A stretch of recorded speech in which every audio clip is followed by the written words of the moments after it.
মাত্র একদিনে তোমার পদার্থবিজ্ঞান প্রথম পত্রের পূর্ণাঙ্গ প্রস্তুতি নিয়ে আজকে কথা বলবো। তো আমরা মোটামুটি 3-4টা স্টেপের মধ্যে এই পদার্থবিজ্ঞান প্রথম পত্রটা কিভাবে তুমি প্রস্তুতি নিবা আগামীকালের পরীক্ষার জন্য, সেটা নিয়ে আমি একটা ডিটেলসে আলোচনা দিই। ওকে, তো দেখো, ফার্স্ট অফ অল আমি বেশি কথা না বাড়াই ডিরেক্টলি আমি পয়েন্টে যাচ্ছি। ফার্স্ট অফ অল তোমার প্রথম পত্রে যে 7টা চ্যাপ্টার আছে, সেই 7টা চ্যাপ্টারের যতগুলো সূত্র আছে সেটা তুমি 1 ঘন্টা টাইম নিয়ে বারবার বারবার বারবার বারবার খাতায় লিখবা। লেখা কিন্তু ইম্পর্টেন্ট, তুমি যদি জাস্ট মুখস্থ করে যাও হবে না, লেখা ইম্পর্টেন্ট। কেন সূত্রের কথা আমি প্রথমেই বললাম, কেননা পরীক্ষার সময় এমন হবে দেখবা যে তুমি একটা অঙ্ক গ ঘতে করতে যাচ্ছ, বাট তোমার সূত্রটা হঠাৎ করে মনে নাই, কোন জায়গায় জি হবে, কোন জায়গায় বড় হাতের জি হবে, এইগুলো দেখা যাচ্ছে অনেক সময় তুমি ভুলে যাইতে পারো।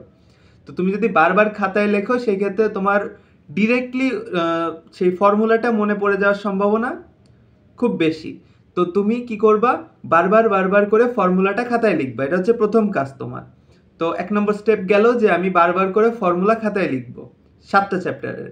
ওকে, হ্যাঁ ধরে নিলাম তুমি 3টা থেকে 4টা চ্যাপ্টার পড়ছো, বাট তুমি তাও ওই 7টা চ্যাপ্টারে সবগুলো ফর্মুলা খাতায় লিখবা, তোমার এমসিকিউতেও কাজে লাগতে পারে। অনেক সময় ডিরেক্টলি সূত্রগুলাই তোমার এমসিকিউতে দিয়ে দেয় অপশানে।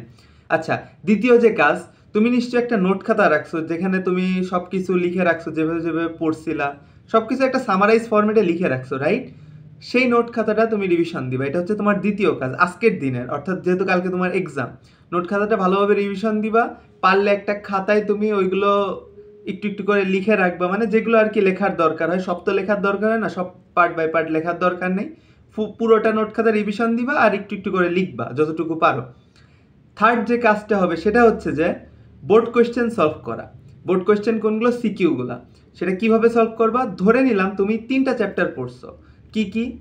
কাজ ক্ষমতা শক্তি, পর্যায়বৃত্ত গতি, আর একটা ধরলাম তোমার গ্যাস ও গ্যাস তত্ত্ব, এই 3টা ধরো তুমি পড়ছো।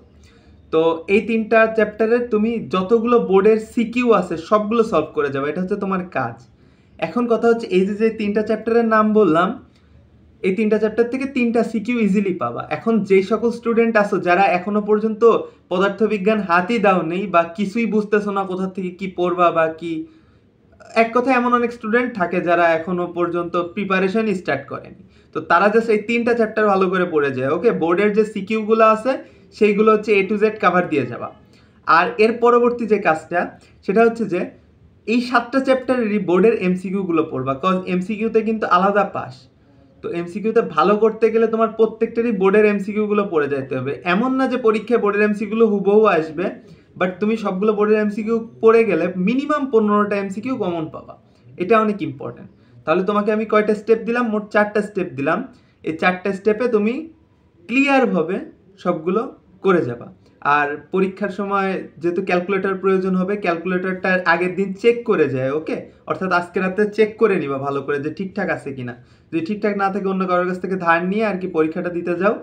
ক্যালকুলেটরের জন্য কোনো মিস্টেক হয় না, ক্যালকুলেটর ছাড়া কিন্তু physics exam possible, math exam বা কেমিস্ট্রি এক্সাম পসিবল হলেও ফিজিক্স এক্সামটা কিন্তু পসিবল না। তো তোমার ক্যালকুলেটরটা চেক দিয়ে যাবা, আর বাদ বাকি সব কিছু ঠিকঠাক মতো পড়ে গেলেই হচ্ছে, ইনশাল্লাহ A+ হবে। আল্লাহ হাফেজ।